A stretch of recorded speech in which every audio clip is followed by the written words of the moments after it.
High, welcome back to my mini blog series. তো আজ ছিল সোমবার, সকালবেলায় ঘুম থেকে উঠে স্নান সেরে উপোস রেখে আমি আগে পুজোটা কমপ্লিট করে নিই। আর আগের দিন আমি অ্যাকুরিয়ামের লাইট কিনে এনেছিলাম, বলেছিলাম অ্যাকুরিয়ামটা সেট করব। আর এই দাদা আমাদের হোটেলে অ্যাকুরিয়ামগুলোর দেখভাল করে, তাই এই দাদাকেই বলি আমার অ্যাকুরিয়ামটা পরিষ্কার করে সেট করে দাও। আর এই দেখো, বাইরের লোক ঘরের ভিতর, তাই ও বেচারা ঘরের বাইরে।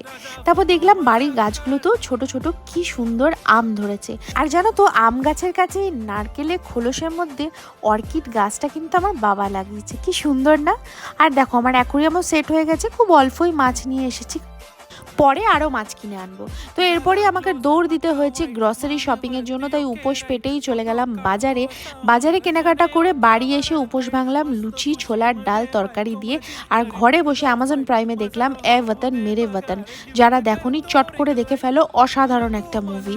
তো চলো, আজকের মিনি ব্লগটা এই পর্যন্তই। ভালো লেগে থাকলে like, comment, share and don't forget to subscribe.